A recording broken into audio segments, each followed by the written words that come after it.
指，所以今年咧就好關鍵，好關鍵，因為你納指咧，納指咧就其實都唔係講納指，就算納指唔跌咧，喺我自己個理論入邊咧，恆指都會到底，因為因為時間到咗，係幾多就幾多㗎啦。即係我哋講嘅時間，唔係講嗰啲咩，你就算全球一齊跌，港股去到應該呢一年咧係會揾到個底部，問題係幾多嘅啫。咁但係我哋跌到幾多咧？嗱，我哋過去咧呢個表咧列出嚟由97到而家咧，最多嗰次係跌咗60%。我即刻有個問題啦，咁究竟我哋今次會唔會要跌到60%以上先收得實咧？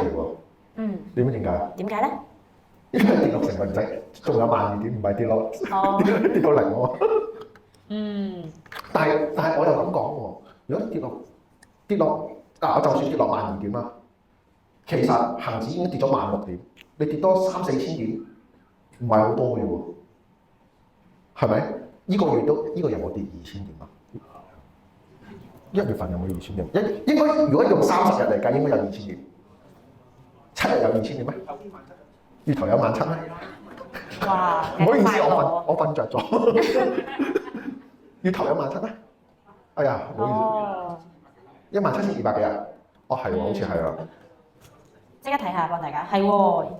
咁月頭有17,000，而家都跌到2,000點啦。7,118跌多18點。就算跌多3,000點，都可能月尾已經到啦，分分鐘。係咪先？我唔知睇邊個啊！我有一次 Facebook 成日打出嚟，日日就開始就話：唉，不如收市啦。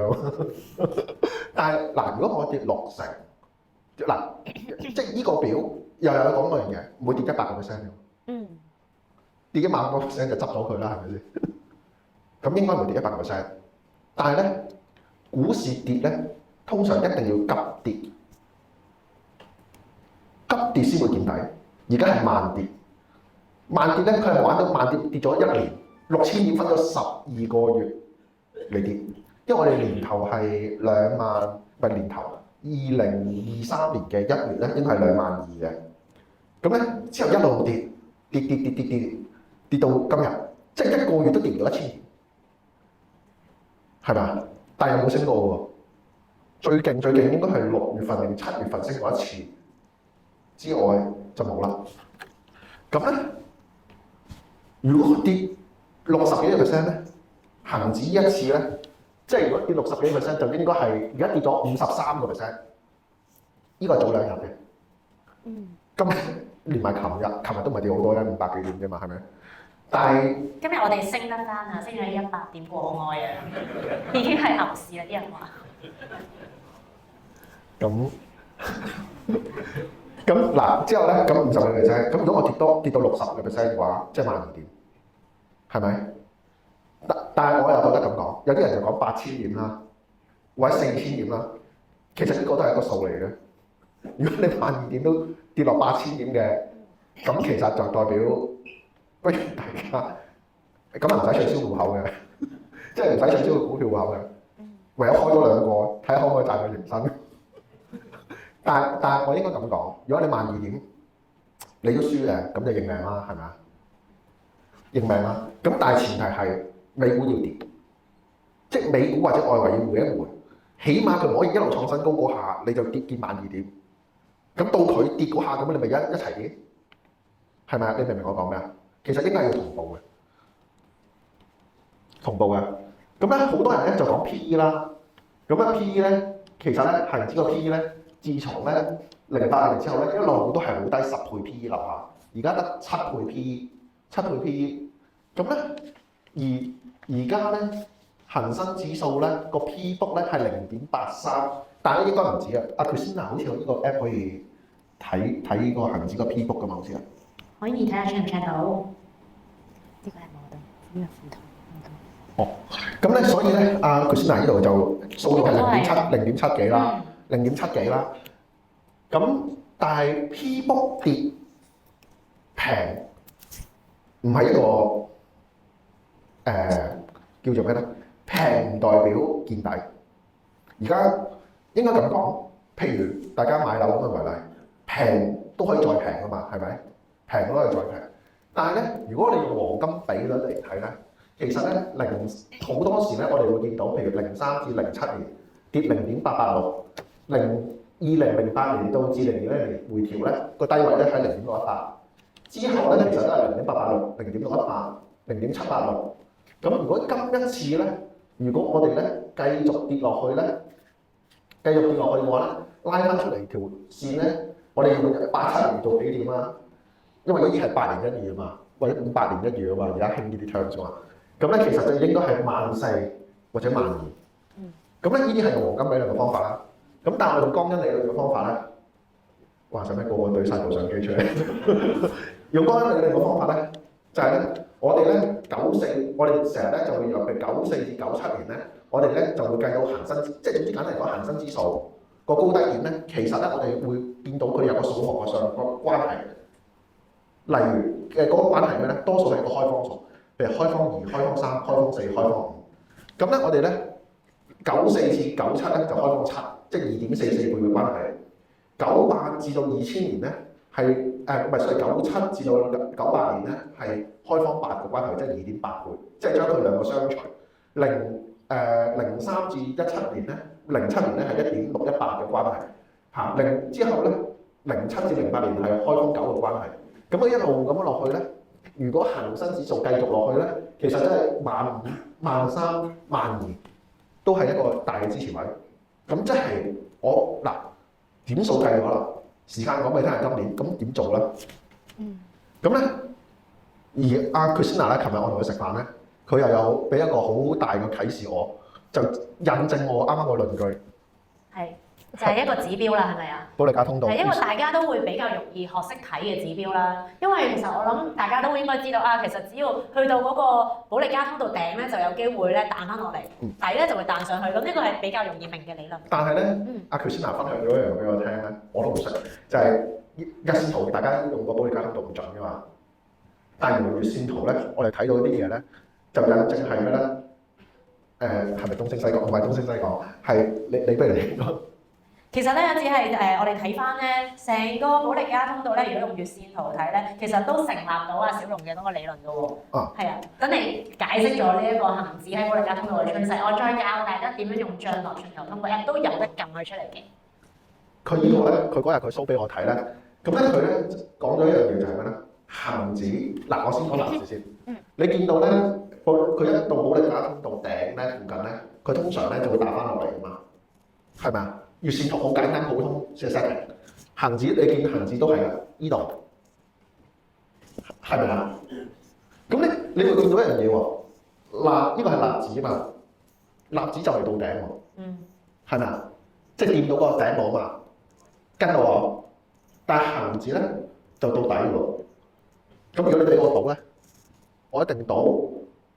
如果嗱，首先唔係叫你去 put 納指先啦，係咪先？但係起碼一樣嘢就係話，如果個納指跌，佢會唔會繼續打落去？因為保利加通道係 standard deviation 嚟嘛，會唔會繼續改落去咧？即係印證咗我講嗰樣嘢啊！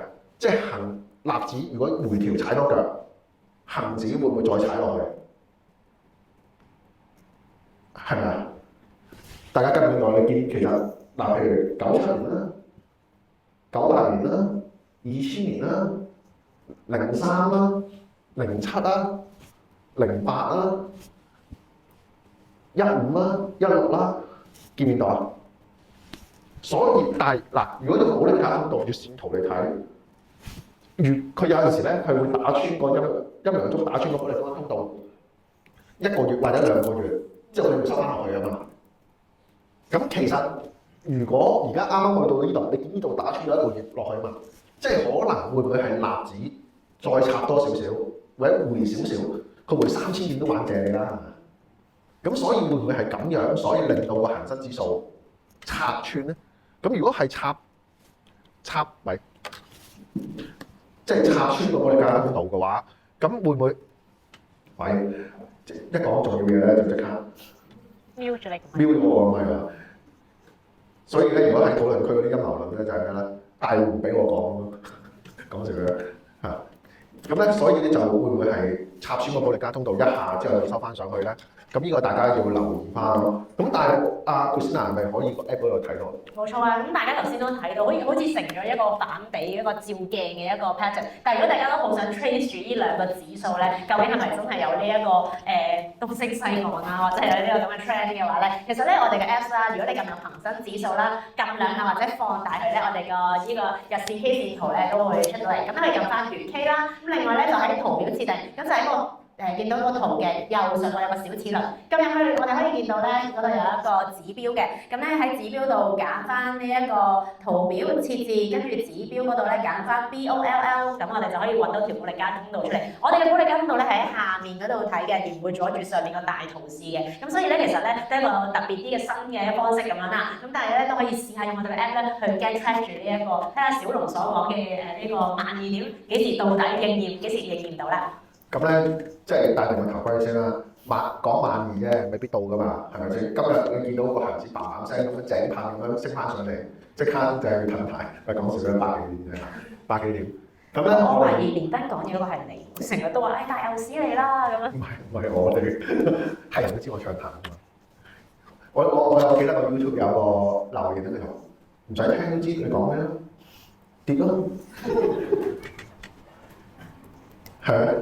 但係今日大家嚟嘅話，你知道我其實個心入邊都係覺得香港嘅前景好美好，嚟緊叫做咩？係冇講過嗰個成語啊，咩由乜入興咁嗰啲唔好講啦。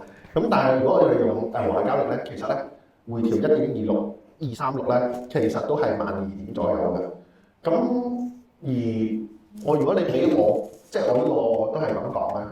嗱，如果今年會見底，個股就唔敢推啦，因為咧，即係你好似啲股票咧係冇一隻白嘅，係咪？即係嗰啲股票咧，即係超買再超買，沽極再沽咧，其實即係當然啦，我唔係咁犀利，聽到嗰啲叫做咩咧？由喺北邊傳嚟嘅高層嘅消息就係話啊，我哋幾時買貨啊？大戶嗰啲信息咁樣梗係唔係啦。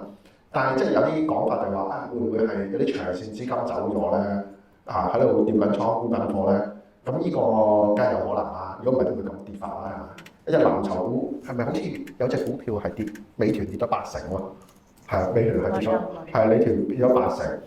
咁但係你高位喺邊度計起？300幾啊？係啊，咁差唔多。係啊，300幾咁咯。咁但係咧，我自己覺得咁講，呢個亦都即係我又唔會係因為呢個講座，咁我又唔講嘅，而我先覺得咁咯，我覺得可以分住買。嗱，衰啲講句，恆指31000點到而家都跌咗15000點啦，你最多捱多15000點啫，係咪先？咁而家個意思就係話，我覺得都唔使捱多15000點。睇先，15000減12000，仲有3000點，3000點，就算你輸咗，你都可以同人講，你話我都係輸3000。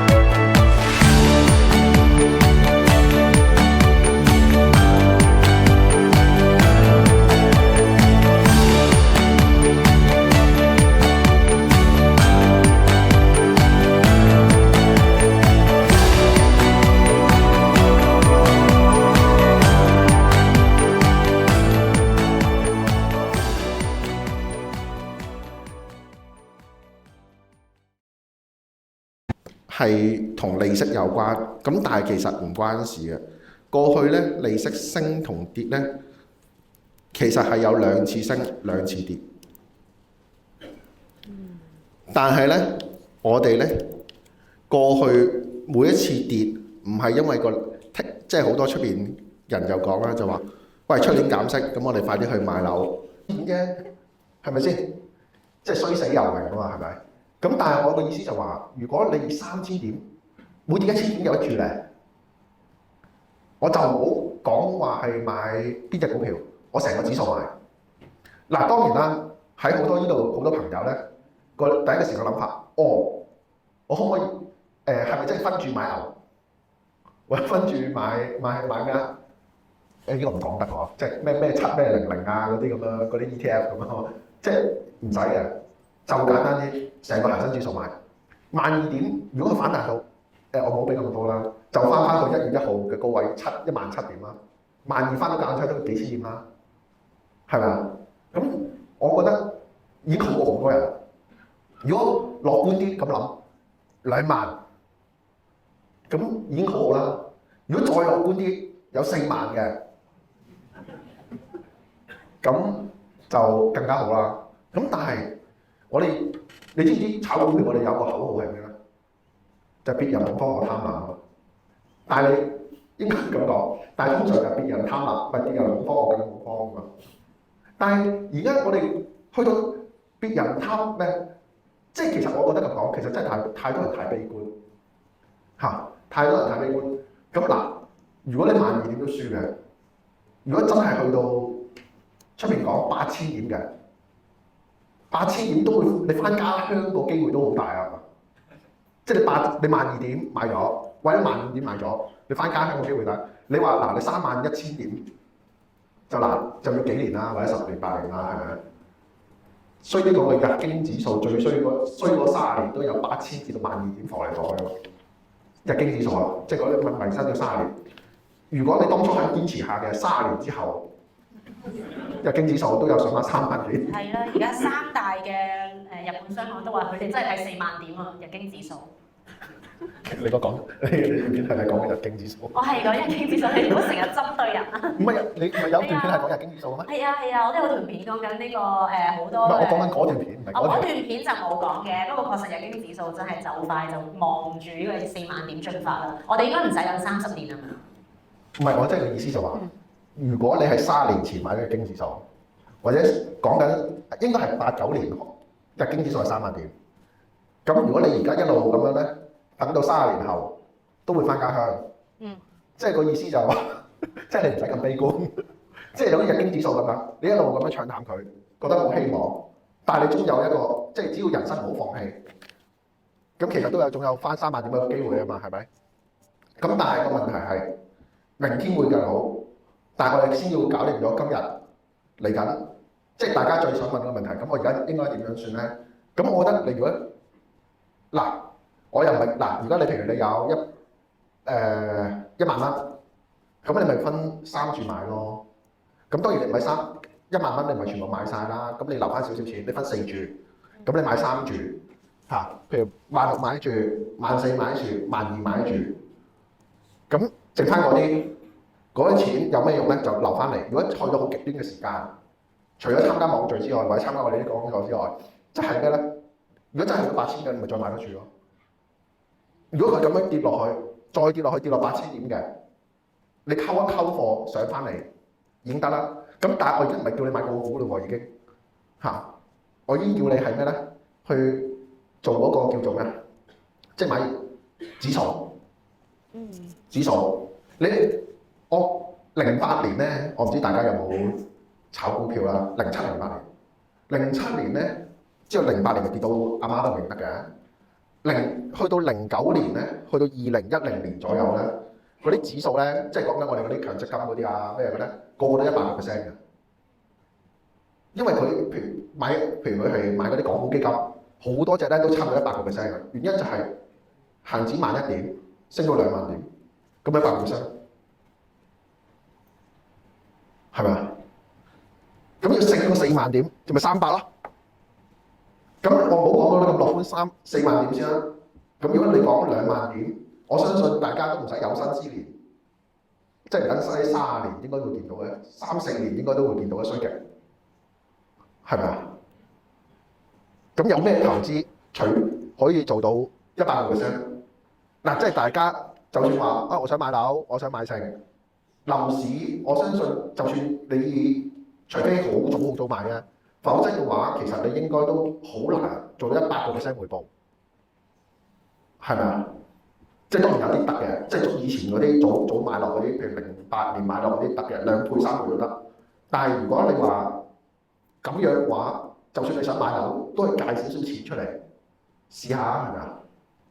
咁但係去唔去到12,000點，我唔知㗎嘛。咁你咪分住咯，而家都15,000啦，係咪？15,000啦，咁你15,000、14,000、12,000留多一住 hold 住先，之後再算，嚇。有咩唔對路？咁到時我哋即係睇下條先行得唔得閒，我哋就再嚟同大家聚下咯，係咪？咁都可以㗎嘛，係咪？嚇，即係好多渠道咁樣。咁所以可以即係，但係咧就我嘅意思就話咧，買個股就好難。如果買個股咧，都係可能係要做啲咧 high beta，即係簡單嚟講，恒生指數成分股係咩？你咪買咩咯？恒生指數成分股最大應該係騰訊。咁但係咧，嗱有一個條件，如果你真係買股票嘅話咧，未跌嘅真係唔好買，一定要買跌咗嘅。仲有唔好信一樣嘢咧，即係啱啱我哋講過成個 talk 啦，我有睇一個有啲人個講法就係咩咧？我哋要平衡嘅組合，買啲美股，買啲債券，之後買啲港股，因為美股升得好勁，之後咧我就買啲港股，其實唔需要嘅。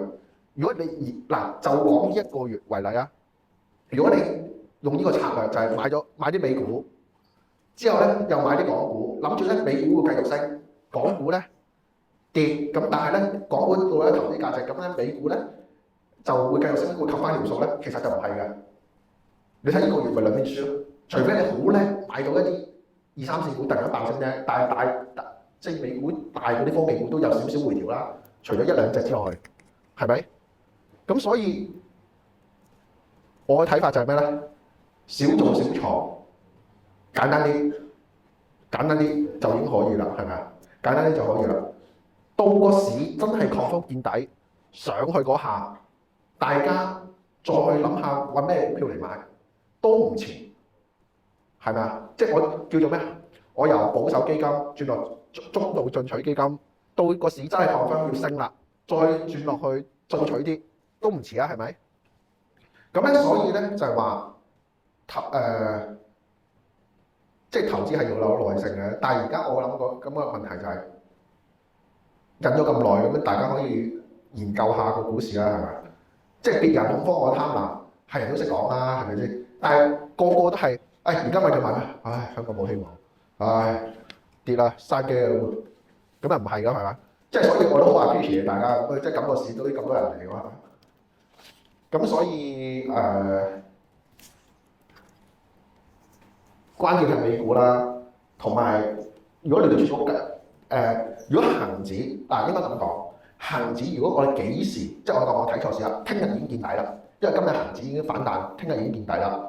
如果係嘅話咧，總之如果恆指真係要升勢嘅時候咧，應該要升穿17,300點，即係今年嘅高1月1號個高位係嘛？咁所以就係咯，即係分住買指數基金指數基金。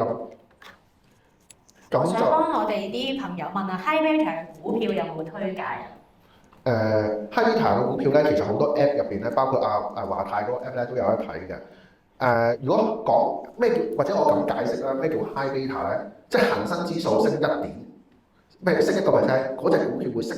如果佢係1 high beta 係1個 beta 值係1嘅話咧，就代表恒生指數升1點，升1%佢就升1%，0.9就係0，佢升恒生指數升1%，佢升0.9%。即係簡單嚟講咧，就係要揾一啲咧會同恒生指數一齊升嘅股票。但係咧而家咧，我哋最大嘅問題就係咩咧？就算大藍籌股都唔穩陣，係咪啊？大藍籌都唔穩陣。即係你諗下我哋個藍籌股有咩咧？有碧桂園啦，恒大係咪？恒大好似唔係啊，恒大好似國企指數啊，恒大。恒大我諗唔係藍籌咯喎，而家。恒大汽車好似係科網股指數，即係即係起碼有一樣嘢，碧桂園一定係藍籌啦。藍籌碧桂園上2年前仲有冇10蚊啊？2年前有冇10蚊啊？碧桂園，我諗應該可能有，而家剩翻幾多錢？6毫子啊嘛，定7毫子啊嘛，係咪啊？而家報0.66啊， 0.66係啊，係啊， 6仙。唔係不過我唔想考你，我唔想問呢個問題，就話即係10蚊跌到0.66，跌到幾多？即刻計數機要計一次。計唔到。所以咧，好多人喺個長線投資，即係我唔想大家咧，即係譬如我講買大藍籌嘅股票，咁大家咧就 get 到就即係買碧桂園咁樣。咁但我驚0.66就變咗0.066咁樣就大鑊。咁所以你話不如咁講，簡單啲，騰訊係其中一隻咯。但係騰訊唔係跌得多啊，跌得多咪再算咯，係咪？但係咧，第二樣你就唔好貪高息買股票。我舉個例啦，譬如有啲咧電力啊，或者一啲咧即係好多收息嗰啲嘢，因為咧佢哋有個好大嘅問題就係咩咧？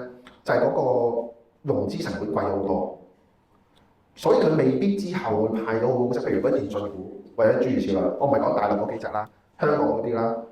咁內銀股咁就少玩啲咯，咁係咪？即係內銀股少玩一啲咁。如果你即係我覺得咁講，如果你諗住貪有啲股票係10幾厘息嘅，而家好多股票10厘息嘅話，知唔知啊？譬如內銀股咪10厘咯。如果你內銀股10厘嘅話，我寧願搏一搏，買啲香港嘅地產商嘅債券，係咪啊？咁同埋我都咁諗。而家唔會應該買領展嘅話，領展收息嘅話，領展而家幾厘息？好似4厘息定5厘息㗎嘛？我幫大家澄清翻先啊，碧桂園咧喺23年8月已經被踢出藍籌啦，得翻碧桂園服務係啫。係咯，咁所以如果你係成個指數買，勇啲嘅，你咪買最大嗰兩隻科網股咯，係嘛？咁就即係你又唔使咁激去買嗰啲叫做咩啊？國企指數或者科網股指數都唔好諗啦，係，其實都一樣㗎，係嘛？咁我哋今日你有冇補充？我都冇㗎啦，睇下大家睇下小龍會唔會想回答問題定係點啫？大家呢個係啦，即係澄清先啦，即係因為攞個 permission 咧，即係出去咧一趕住翻去餵奶，我哋大家咧唔好問啲太難嘅問題，太簡單都唔好問。咁咧就問，不如問3條或者5條。好啊，3條咯，好啊。我哋呢度冇多支咪先，睇下。嗰邊有多支咪，等我睇下先嚇。我見到有位女士舉手，我睇下嗰邊有冇咪可以揾工作人員遞俾佢。好 Carol 可唔可以幫手啊？唔該，我哋呢度遞支咪俾右邊第2行位女士嘅，但係要上嚟攞我呢支咪。唔該晒你，係我哋嘅嗰位黑色衫係啦，中間嗰行係啦，第2行第1位係啦，唔該晒。我想問咧，你對港元嗰個睇法，即係會唔會脫鈎或者歧視或者點樣？民眾理性想講嗰個呢個問題，頭琴日食飯，小龍已經講緊，我覺得佢好想分享啊呢一段。咁從來一個雞蛋都唔係所有。